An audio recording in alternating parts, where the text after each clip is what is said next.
And now we're going to go right into the biggest tennis tournament of the year, probably, or one of the biggest tennis tournaments, the U.S. Open. Nicole, you want to take the lead on this one? For sure. Well, men's final, they finished up yesterday. Women's final finished up Saturday. And Bianca Andreescu is the story of the women's tournament this year. She took down a resurgent Serena Williams in straight sets, 6-3, 7-5. And this is, if you watched the match, this crowd was really for Serena. I mean, there was... And Bianca Andreescu is Canadian. That's not... I'm just saying it because... But Shout out to Canada. But, so it was a crowd mostly for Serena. And it got really close. I mean, Andreescu, I can't remember off the top of my head if she had a couple match points, but she was up 5-1. All of a sudden, it was 5-4. 5-2, 5-3, 5-4, 5-5. And then Andreescu took over, won 7-5. And this is...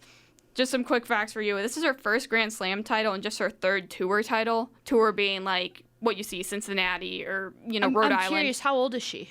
She's 19. Oh my gosh, I'm older than her. That makes me sad. I am incredibly uncomfortable, but it's amazing. Andreescu was ranked number 152 at the beginning of the year. She's now 8-0 against top 10 opponents with this win. 8-0. So this past weekend, she took number 5 spot. Ashley Barty regains the top spot again after Naomi Osaka's loss. It was really love Naomi Osaka though. And speaking of Osaka, her and Coco Gauff had another incredible match. Even it was very one-sided, but they had an incredible match. Post-game interview, we are having problems with the studio. I'd love to play it for you, but we can't. Just look it up. It's a great interview. Naomi Osaka wanted Coco Gauff after her loss to do the interview with her, which you don't see a lot. It was really special. And especially Naomi Osaka, who's had a really rough year up until this point. Other storylines, Serena now has 101 wins at the U.S. Open.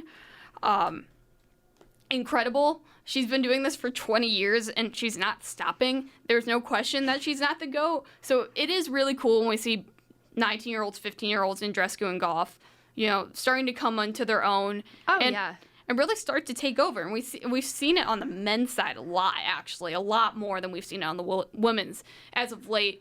Also of note on the girls' side is Taylor Townsend, American. She had a great run, too. Made it, I want to say, just didn't get to the quarterfinals, I believe. Maybe a little bit lower. She had a great round, too. In the men's side, Rafael Nadal, I love to call him Rafa. He's one of my favorites. Rafael Nadal beats Daniel Medvedev. It's Medvedev, by the way. You ignore the D there. Medvedev. I'm saying it for you again. In 5 sets. Took nearly 5 hours. And Nadal controlled most of the match up until that third set, where Nadal had 2 match points in that third set. Dropped it to Medvedev, 5-7. Dropped the next set 4-6, deciding 5th set. And again, Medvedev would not back down. It was another great match. A lot of great matches in this U.S. Open. It was really exciting. So Nadal won 7-5, 6-3, 5-7, 4-6, 6-4. And this is now Nadal's 19th Grand Slam victory. And so he's now 1 away from Roger Federer of all-time Grand Slam titles. Just for reference, Novak Djokovic is at 16. So they're all right there. It's really all about the top 3, which is Nadal, Federer, and I was going to say Medvedev, and Djokovic. And it's really been them. I mean, Djokovic won Wimbledon. So it's top 3 still in the men's side. Women's side, we're seeing the youngins come up I know, and start to take down the veterans. What I see with these young girls, like you talk about Coco and Naomi, and you talk about Bianca. Taylor Townsend, I don't know how old she is, but I know she's young. But these girls grew up watching Serena, which is insane. They are inspired by what they watched when they were 6 and 7 and 8 years old, and now they're playing against the GOAT. That is absolutely incredible to me. I watched a little bit of the U.S. Open. Good Lord, Serena's a queen, because the idea that you can still dominate on a tennis court after having a baby and being in, how old is she now? Is she in her 30s? 37, I want to say. Yeah, the idea that she can still dominate and keep up with talent like Coco Gauff and Bianca Andreescu. It's incredible because she's setting the bar for greatness so high that she's already set it.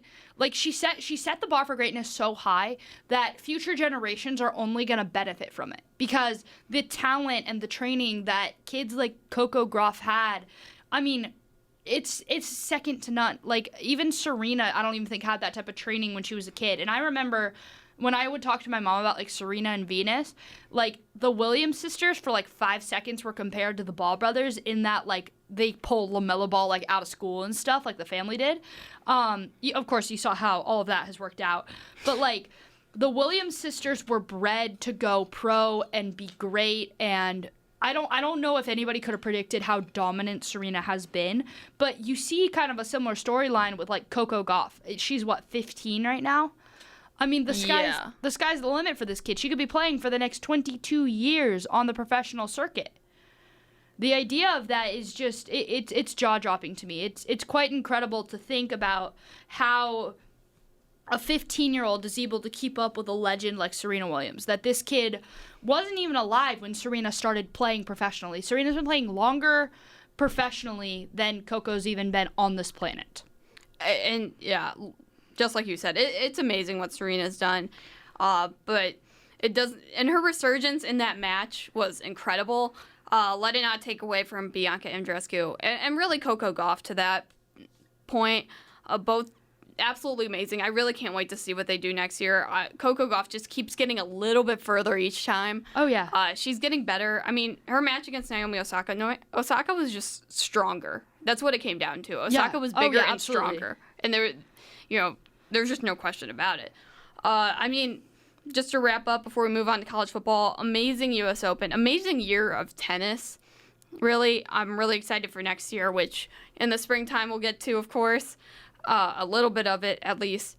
But, again, look up the Coco Gauff Naomi Osaka interview. It's really something special. Bianca Andreescu, keep an eye on her and Gauff. Daniel, I think I'm saying his name right. Daniel Medvedev would not go away. The race for Grand Slam titles between Rafa, Djokovic, and Federer is going to be something special. Keep an eye on that. Even though we are seeing the youngins come up and start to beat some of the men, I mean, really the ones that haven't gone away are Djokovic and Nadal. Federer's lost a little bit. I really want him to win one more. Yeah. We'll see. He hasn't looked great lately. Of course, Djokovic retired because of an injury. Naturally, fans didn't like that. Like I said, he's not a fan favorite. But that's a U.S. Open in a nutshell. But I find it interesting that it's like the U.S. Open is like the tale of two storylines. On the men's side, it's all about the greatness of the all-time greats, like this three-headed monster of, Djokovic, Nadal, and Federer, just like absolute dominance on every level. And then, what's it called? And then on the other end, it's obviously these youngins coming up. You've got Andreescu, you've got Gauff, and you've got Osaka and Townsend. I just think it's interesting where the two sports are at, like where the sport is at for the two genders. And it's going to be a fun storyline to watch next season. I mean, stay tuned for even more on that.